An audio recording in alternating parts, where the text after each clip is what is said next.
Tekken Bloodline, the tale of Kazama vs Mishima. Hi everyone, welcome back. I'm Terry and this is Marvelous Videos. Over the years, many video games have inspired movies and TV series such as The Prince of Persia, Doom, and Assassin's Creed. While some of them managed to capture the essence of the video game, others have failed comparatively. Tekken, an example of the second type, inspired a couple of movies but didn't manage to capture the audience, unlike the games. But with the new Netflix original animated series, things are about to change. Before we go into our explanation, we have a very small request. If you like our content, please support us by subscribing to our channel. This is a small click for you, but for us, it means a lot. Thank you. Now, let's begin.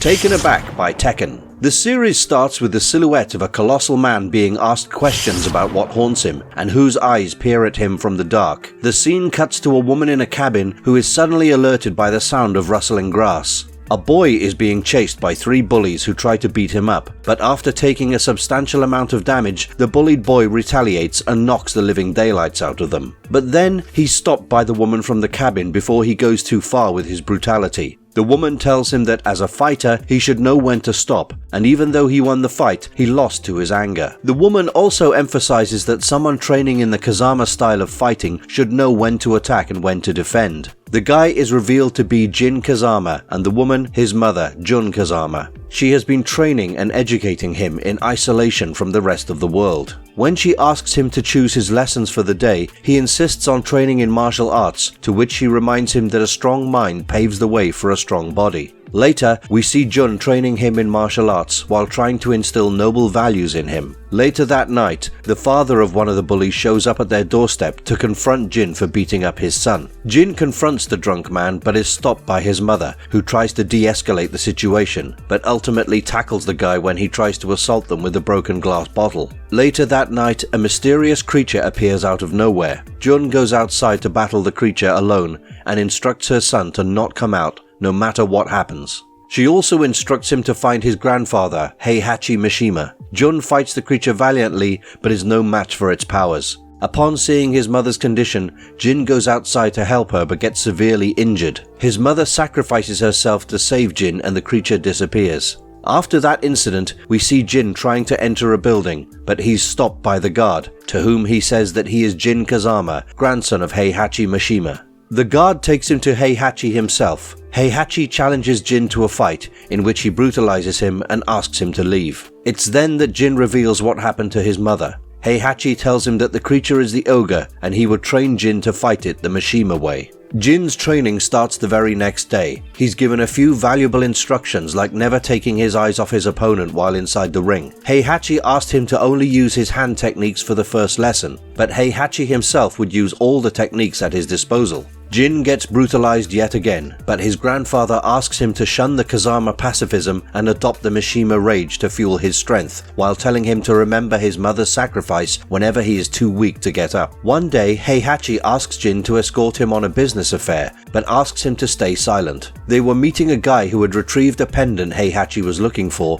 but refused to hand it over when Heihachi declined to pay more than what was settled upon. Heihachi asked Jin to get rid of the guy and take the pendant from him. After some hesitation, Jin did what was asked of him. Heihachi noticed Jin's hesitation and reminded him that hesitation in front of the ogre would mean certain death. After that day, Jin moved to the next level of his training, where he was only allowed to use his legs. Heihachi also told him that the day Jin could walk away on his own 2 feet, he would have completed his training. After 4 years of vigorous training, Jin finally manages to accomplish it. Heihachi reveals to his assistant, Miss Miura, that he would revive the king of the Iron Fist tournament the very same day. He tells Jin that he was doing it to lure the ogre, as it only goes after powerful fighters to absorb their powers. Jin flies to Peru, the tournament venue, where Miss Miura is waiting at the airport to welcome him and other fighters. While walking toward the car, he comes across Hwoarang, his rival. Along with him, Jin also meets Nina Williams and Paul Phoenix, waiting by the car. While on their way to the venue, Jin stumbles upon an old clip of Heihachi fighting his son Kazuya, who also happens to be Jin's father. Meanwhile, everyone in the car starts talking about how Heihachi killed Kazuya, though nobody knows for sure. On the first day, no fights take place. Jin is confronted by one of the fighters while going after Nina to inquire about Kazuya, who refuses to give out any information. Finally, he gets to know about everything from Phoenix, where he learns how Kazuya almost killed Heihachi in the first tournament and threw him off a cliff, but only for Heihachi to return in the next tournament to avenge his defeat and supposedly kill him. Jin goes to Heihachi to confront him about his father's demise. Heihachi reveals that his son possessed the devil gene, which gave him unmatched power,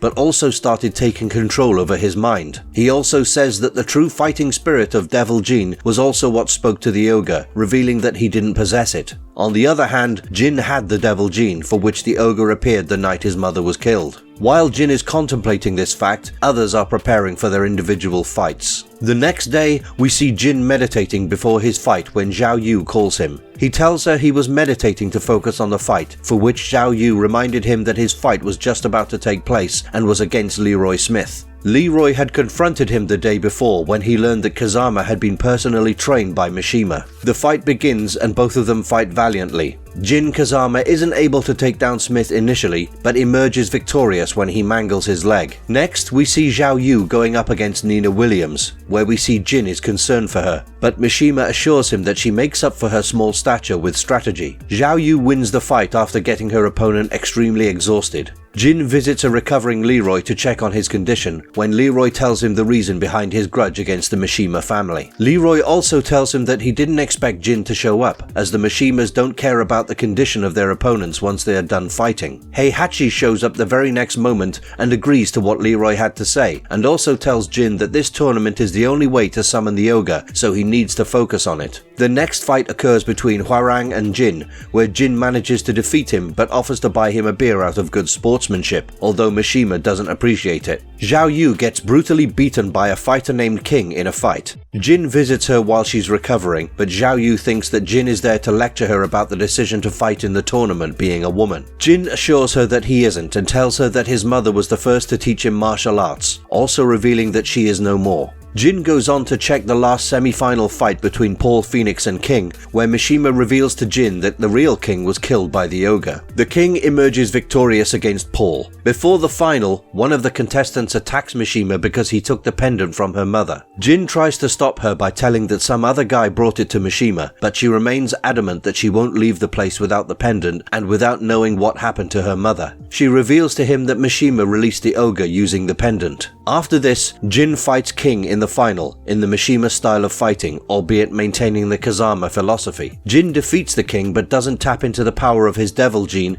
and also promises to give the prize money to him, as he learned from the girl previously that King would use it to build an orphanage. Jin is named the King of Iron Fist. Suddenly, Mishima, hoping that Jin's devil gene would summon the ogre, takes things into his own hands. It's announced that Jin will have to fight Mishima to become the King of the Iron Fist. They start fighting. Jin tries his best to contain the devil gene and fight using his mother's philosophy, but it's of no use against Heihachi. Tapping into his devil gene, he defeats Mishima, but also summons the ogre. Jin has a gruesome battle with the ogre before finally defeating it using his underlying rage, while Mishima stops anyone else from helping him out. The ogre lies still, but suddenly it disappears and reappears in a new avatar with wings on its back and his right hand replaced by a serpent. This version of the ogre is even more powerful and serves hefty damage to Jin, rendering him unconscious. Other fighters including Hwarang, Phoenix and Zhao Yu join forces to defeat the creature. Jin, with his red pupils under the influence of the devil gene,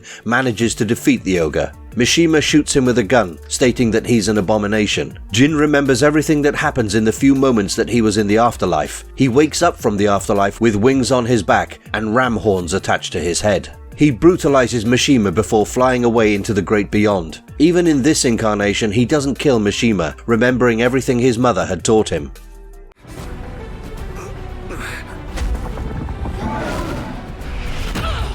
The Ogre, or Heihachi Mishima. At the beginning of the series, the real villain might seem to be the ogre, who kills Jin's mother. But as the series continues, we come across the real face of Heihachi Mishima, who initially seems to be nothing but a tut nut to crack. He trains Jin in the Mishima style of karate to face the ogre. Later, it's revealed that he only used him as bait to lure the ogre, whom he wanted to capture while exploring the devil gene possessed by Jin, despite knowing the risk to Jin's life. Not just that, but in the pursuit of power he not only gets Jun Kazama, but many other good people killed. Despite possessing the devil gene, Jin Kazama was much more human than Heihachi Mishima could ever be. Jin Kazama didn't kill Mishima even when he had all the right reasons to because of the virtues instilled in him by his mother. Jin prevails through the inner conflict with two opposing ideologies of his grandfather and his mother. Heihachi additionally killed his own son Kazuya when as a father and teacher it was his duty to guide him in the right direction, but instead he let his ego get the better of him. The ogre was actually summoned by Heihachi to bring out the powers of the devil gene inside Jin for him to experiment and hone his own ability. Still, it was the Kazama way that triumphed over the Mishima way.